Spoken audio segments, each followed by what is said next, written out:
네, 오늘의 말씀 제목을 저는 상명하복이라고 적어봤습니다. 군대에서 많이 쓰이는 용어죠. 저는 학창시절에 게임을 많이 하는 학생이었습니다. 하루는 게임을 하고 있는데 이제 게임을 많이 하면 이제 부모님께서 한 소리 하시죠. 그만해라. 그러면 저는 그만할 때도 있었고 더 할 때도 있었습니다.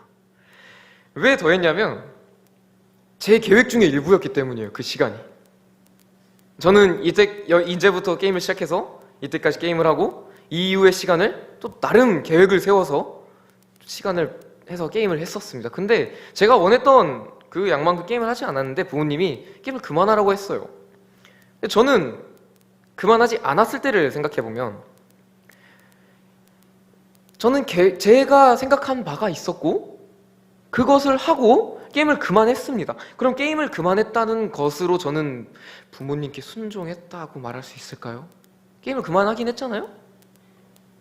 아니겠죠. 왜 그러냐면 그 말씀을 들었을 때, 부모님의 말씀 그만해라라는 말씀을 들었을 때 저는 부모님의 그 말보다 제 생각이 우선이 되었어요. 우선이 됐으니까 그 말보다 제 뜻을 제가 계획한 대로 행했겠죠. 사실 제 성격이 계획이 무너지는 거에 대해서 별로 스트레스를 받지는 않는 성격이긴 합니다. 근데 어떤 분들은 계획한 거에 대해서 계획대로 되지 않으면 엄청 힘들어하시는 분들도 계세요. 계획대로 되지 않는다는 것은요, 곧 내가 생각하지 못했던 변수가 생긴다는 거고요. 그 변수가 나에게 어떠한 영향을 줄지도 모른다는 것이에요. 그래서 제가 계획했던 것을 그만두고 부모님 말씀을 따랐을 때 변수가 발생했고 그 변수에 따라서 저는 그것을 제 몸으로 다 감당해야 됐었습니다. 우리 삶에서도 내가 계획한 바가 있었을 것입니다. 근데 그 계획을 하나님의 말씀에 비추었을 때 그것이 아니라고 말씀하셔서 내가 그 계획을 행하지 않고 말씀대로 가면 그 뒤에 일어날 일이 결코 쉬운 일만 좋은 일만 일어나지는 않는다는 거예요. 바울도 역시 그랬습니다. 바울이 원래 고린도 교회를 세우고 다시 전도 여행을 떠났는데 에베소에서 고린도 교회를 2번 왕복하기로 결정을 했어요. 그런데 어떠한 이유에서 그 고린도 전후서를 잘 살펴보면 고린도 교회에서 겨울을 나기 위해서 고린도를 들렸다가 마게도냐에서 고린도로 가는 게 아니라 마게도냐 쪽으로 크게 돌아서 고린도에서 겨울을 보내겠다는 목적을 가지고 있었는데 이 목적은 고린도 교회가 몰랐겠죠. 어쨌든 고린도 교회 입장에서는 계속 계획했던 일을 바울이 번복을 하는 겁니다. 제가 만약에 중고등부 행사를 앞두고 교사 선생님들과 회의를 하고 결정을 냈는데 자꾸 일정을 매주 바꿔간다면 선생님들은 저를 어떻게 평가하실까요? 우유부단하거나 결정력이 없거나 무능력하거나 자격에 대해서 논할 수도 있을 것 같아요. 그래서 이 결정을 번복한다는 것 또한 엄청난 나비 효과를 가져오게 되는데 바울이 지금 그런 상황에 놓여 있다는 거예요. 그래서 바울은 고린도 교회로부터 엄청난 오해를 일으키게 되었습니다. 그리고 그 오해를 풀고자 오늘 본문을 썼는데 오늘 바울이 자기 오해를 풀 때 어떻게 푸냐 보니 1장 12절입니다. 우리가 세상에서 특별히 너희에 대하여 하나님의 거룩함과 진실함으로 행하되 육체의 지혜로 하지 않고 하나님의 은혜로 행함은 우리 양심이 증언하는 바니 이것이 우리의 자랑이다. 놀랍게도 바울은 오해를 풀기 위하여 자랑하고 있습니다. 도무지 이해가 되지 않아서 이 자랑의 뜻을 살펴보니까 진짜 우리가 아는 그 자랑이더라고요. 오해를 풀어야 되는데 자랑을 하고 있습니다. 무엇을 자랑하나 봤더니 자기의 이런 결정이 결코 그 고린도 교회가 생각하는 것처럼 어떤 인간적인 욕심이나 어떠한 우유부단한 성격 때문에 내려진 게 아니라 오직 하나님의 뜻대로 내려진 결정이라는 것입니다. 그리고 그것을 바울이 온전히 그 뜻대로 행했음을 자랑하고 있습니다. 그래서 그 자랑의 근거로 첫 번째 드러내는 게 하나님의 거룩함과 진실함입니다. 하나님은 거룩하십니다. 세상과 분명히 구별되십니다. 그래서 하나님의 자녀, 하나님의 백성이 되기 위해서는요, 하나님이 거룩하시듯이 우리도 거룩해져야 됩니다.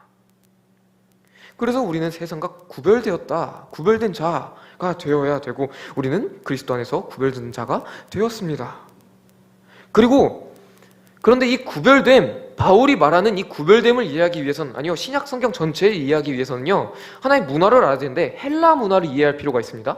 헬라 문화의 특징은요, 어떤 지적인 것에 대한 탐구가 있습니다. 지식, 지혜, 인간의 사유, 사고, 이러한 것들을 통해서 구원에 이를 수 있다라는 것이 헬라의 전반적인 사고였어요. 고린도 교회에서 이런 사고가 깔려 있었어요. 그래서 이 고린도 교회 사람들은 바울을 어떻게 생각했는가? 바울의 결정은 바울이 고민하고 생각하고 사유해보고 결국에 바울의 뜻대로 결정을 바꿨구나, 이런 생각을 가지고 있는 거예요. 바울이 그렇게 말해요. 아니다, 너희가 말하는 것처럼 세상의 생각이 아니라 이것은 하나님의 뜻이다 라는 것입니다. 근데 이 당시에 있었던 이 인간 안에서부터 오는 생각과 하나님으로부터 오는 뜻, 이 차이가 이 시대에만 있을까요? 아니, 그 시대에만 있었을까요? 아니요, 이 시대에도 똑같이 적용되고 있어요. 혹시 개취존중이라는 단어를 아십니까? 개취존중, 개인의 취향을 존중한다 라는 뜻입니다. 좋은 말처럼 들리죠? 개인의 취향을 존중한다. 사실 이 말 뒤에는요, 엄청난 어두운 면이 가려져 있습니다. 너가 선택을 한 일이 있어. 그 선택이 옳고 그른지는 중요하지 않아. 너가 선택을 했으니 나도 그냥 너의 선택을 인정해 줄게. 그러니 너도 나의 선택에 관여하지 마. 이것이 개취존중입니다. 이것이 오늘날의 시대에 깔려있는 포스트 모더니즘 시대의 사고예요. 자, 너의 생각을 내가 판단하지 않을 테니, 옳고 그름을 따지지 않을 테니 너 역시 나에 대해서 옳고 그렇다 판단하지 마. 나는 내 뜻대로 할 거야.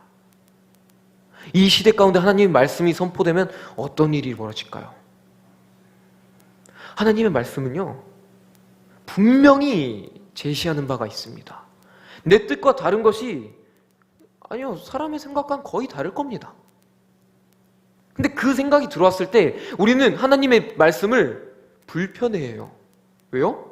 하나님의 말씀을 듣는 순간 내가 포기해야 되는 것들이 나열되고, 내가 하던 것들을 그만둬야 되고, 내가 원하는 것을 내가 이루지 않아야 되기 때문이에요. 그러면 많은 사람들은 그런 순간이 왔을 때 어떤 결정을 내리냐? 말씀을 덮습니다. 들리지 않고 보이지 않으면 편하거든요. 내가 하고 싶은 대로 할 수 있거든요. 그래서 이 사고에서 나온 말이 어떤 공익광고에서 나온 건데, 다릅니까? 틀립니까? 라는 질문이에요. 다른 건 말 그대로 다른 겁니다. 근데 그것이 틀립니까? 그리고 이렇게 물어보면 다른 게 틀리지 않지, 다른 건 틀린 게 아니지, 이런 생각을 하게 만들어요. 근데 분명히 그 다른 게, 너와 내가 다른데 그 중에 옳고 그름은 따져봐야 되는 거예요. 하나님의 말씀이 있고 내 생각이 있는데 이건 다르다면, 다른 것이 틀린 게 아니라 다르긴 다른데 그것이 무엇이 옳고 그른지는 따져봐야 된다는 겁니다. 근데 이 시대도 그렇고 고린도 시대도 그렇고, 아니요, 인류 역사 내내 그런 생각을 가지고 싸우고 있어요. 내 생각이 맞냐, 하나님 생각이 맞냐, 하나님의 뜻대로 하고자 하면 내 생각을 버려야 하는데, 그래서 바울은 이 내 생각이 아니라 내가 내 안으로부터 나온 것, 육체적인 어떠한 지혜가 아니라 하나님의 은혜로 행함이다. 하나님께서 주신 은혜로 말미암은 선택이었다. 그것에 대하여 내가 양심이 증언한다. 그것이 나의 자랑이다라는 거예요. 내가 하나님의 뜻대로 내가 투명하게, 나의 사심 없이, 욕심 없이, 나만을 위한 유익을 추구하는 그런 마음 없이 내가 하나님 앞에서 나의 진정한 마음을 가지고 양심에 빗대어 하나님 말씀에 순종했다. 그것이 이러한 결과를 낳았는데 이것이 절대 내 안에서 나온 것이 아니라 하나님의 은혜로 된 것이다. 그리하여서 지금은 너희가 알지 못하나 결국 마지막 날에 사람의 생각이 아니라 사람의 뜻이 아니라 하나님의 뜻대로 행한 우리가 나의 자랑이 되고, 그렇게 행한 너희 또한 나의 자랑이 되고, 나 또한 너희의 자랑이 된다. 하나님의 말씀대로 산 우리가 서로에게 자랑이 될 것이다. 이것이 바울이 말하고 있는 바예요. 바울은 자신의 선택에 있어서 자기의 생각과 유익이 자신만을 위한 어떠한 사사로운 마음 단 하나 없이 오직 주님의 은혜로 모든 것을 따르고 있다라는 것을 강력하게 나타내고 있습니다. 그런데 이 행함이 어디로부터 온 행함이냐 하니 이어서 이렇게 말합니다. 우리 곧 나와 실루아노 디모데로 말미암아 너희 가운데 전파된 하나님의 아들 예수 그리스도는 예하고 아니라함이 되지 아니하셨으니 그에게는 예만 되었느니라. 예수님이 이 땅 가운데 오셔서 십자가를 지신 그 길이 정말 걷지 않아도 되는 길이었어요. 그렇게 당할 이유가 하나도 없으신 분이셨습니다. 십자가의 길은 고난의 길이었고요, 고통의 길이었고요, 모욕받는 길이었고, 수치당하는 길이었고, 조롱의 길이었습니다. 가장 욕된 자리가 십자가의 길이었습니다. 그런데 예수님은 그 길을 걸음에 있어서 아니요가 없이 오직 예함으로 순종함으로 걸었다는 것입니다. 왜 그렇게 걸을 수 있었냐? 하나님은 미쁘시니라. 하나님이 미쁘시기 때문에, 미쁘신 하나님을 믿었기 때문에. 미쁘시단 말은 곧 신실하신 하나님이시라는 거예요. 하나님은 분명히 그분의 일을 이루어 가십니다. 우리의 형편과 우리의 생각과 우리의 어떤 상태와는 전혀 상관없이 그분은 그분의 일을 이루어 가십니다. 그러나 우리를 그 가운데 초청하셨어요. 하나님은 우리가 기분이 안 좋다 해서 그 일을 못 이루시는 게 아닙니다. 우리가 하지 않는다고 해서 그 일이 일어나지 않는 게 아니에요. 하나님은 반드시 이루십니다. 왜냐하면 하나님은 보이지 않는 곳에서, 우리가 볼 수 없는 곳에서 항상 일하시는 하나님이시기 때문입니다. 신실하신 하나님이세요. 예수님은 그 하나님을 믿었다는 겁니다. 반드시 이루실 하나님. 그래서 히브리서 기자는 믿음에 대하여, 이 믿음, 미쁘신 하나님을 믿는 믿음, 신실하신 하나님을 믿는 믿음에 대하여 이렇게 말합니다. 믿음은 바라는 것들의 실상이요 보이지 않는 것들의 증거니라.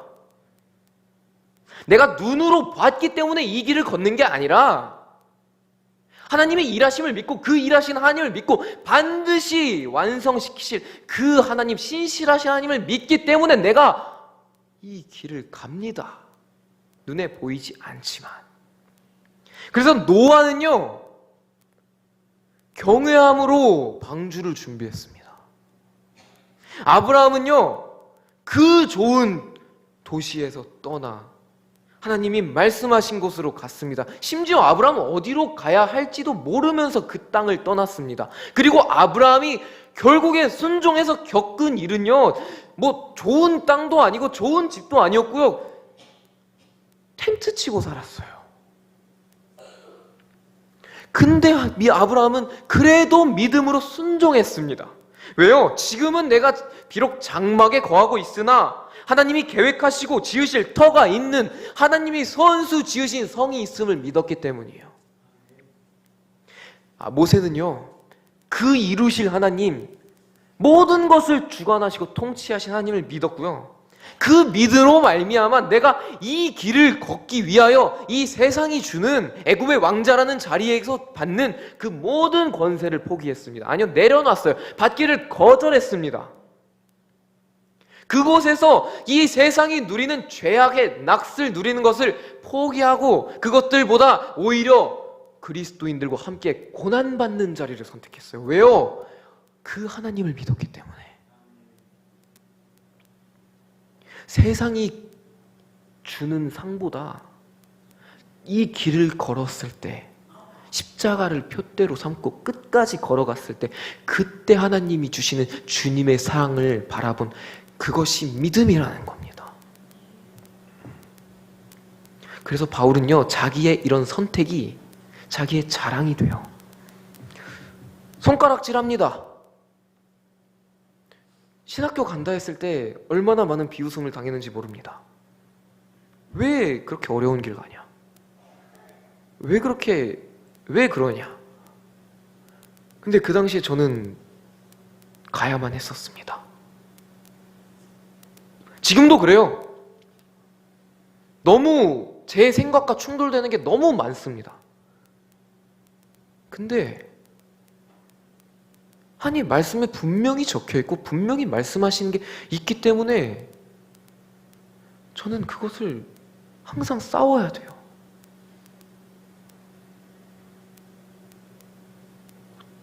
제가 바라는 것을 항상 놔야 되고 하지 못하고 늘 도망쳐야 될 때도 있습니다.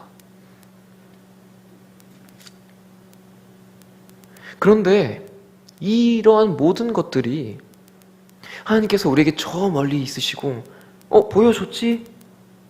그럼 그대로 해 라고 말씀하신 게 아니라 우리 가운데 성령님을 보내주셨다는 거예요.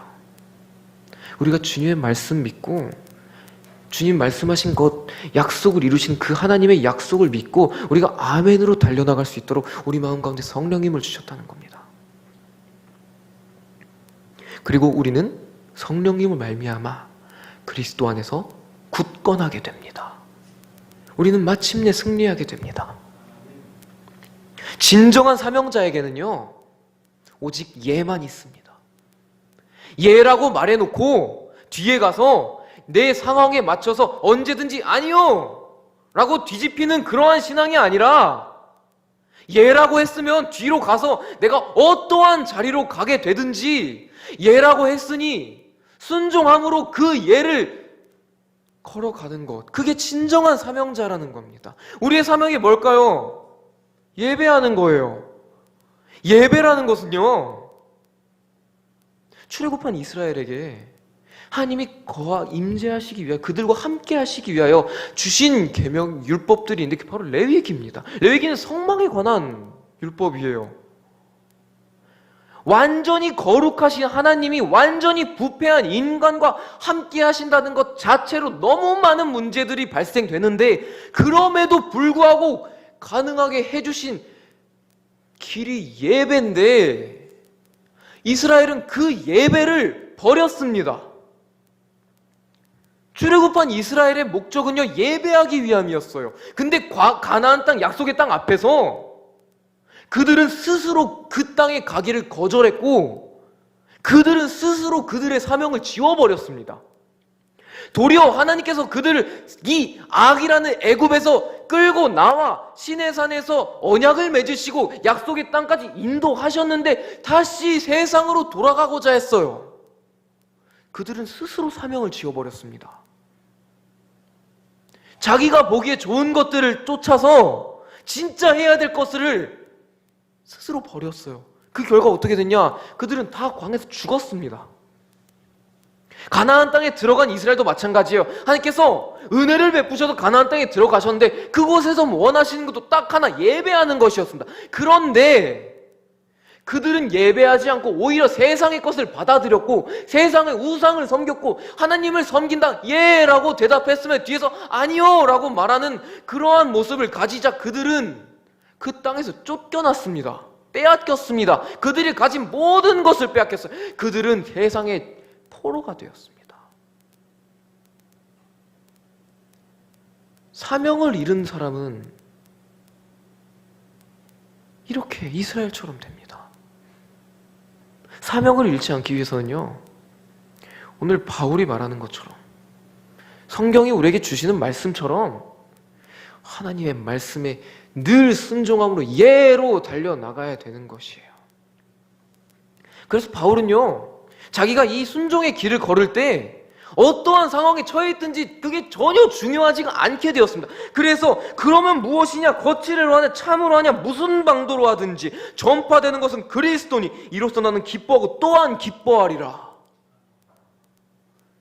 바울에게 그리스도가 전파된다는 이 사실 하나만으로 내 모든 상황 가운데서 기뻐할 수 있는 이 바울의 믿음, 바울의 사명, 우리는 과연 하나님 한 분만으로 만족하고 있는지, 내가 진짜 하나님 앞에 예라고 대답하고 있는지, 우리의 사명을 늘 점검하면서 나가야 됩니다. 그래서 우리가 세상의 것을, 나의 계획을 포기하는 그런 삶이 아니라, 내가 포기한다는 것은요 굉장히 슬픈 일입니다. 힘든 일이에요. 근데 내가 하나님의 길을 선택한다는 것은 기쁨이 되는 일입니다. 즐거운 일이 돼요. 우리가 언제나 하나님 앞에서, 하나님 말씀 안에서 아멘 할 수 있음은 우리 마음 가운데 계신 성령님의 역사하심입니다. 그래서 그 마음 가운데 성령님의 주신 그 감동 가운데 조금이라도 내 생각이 들어가고 내 의지가 들어가고 내 뜻이 들어가면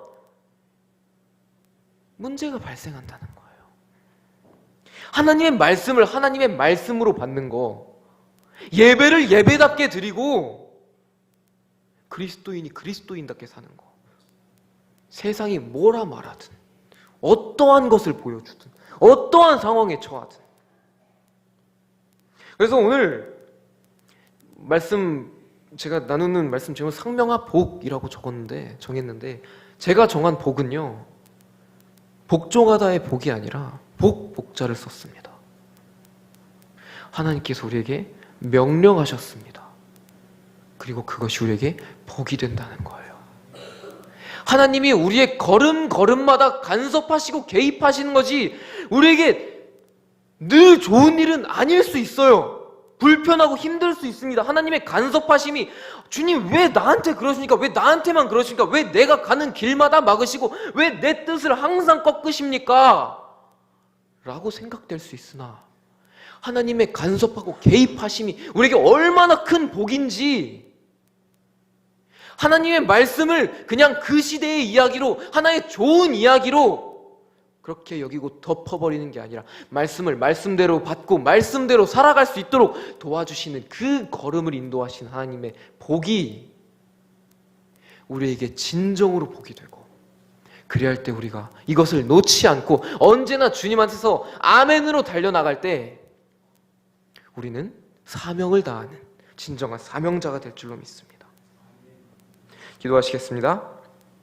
하나님 아버지, 이 시간 드리는 모든 예배가 주님 앞에 선포된 말씀대로 우리가 언제나 예로 순종하며 말로만 하는 대답이 아니라 실제 삶으로 살아내는 그런 주의 귀한 사명자들이 되게 해주시고, 우리가 그 아멘으로 주님 앞에 하나님께 영광 돌리는 주님의 귀한 은혜가 우리 가운데 임하길 주님 앞에 간절히 구하며 살아계신 하나님께 예수님의 이름으로 기도드립니다. 아멘.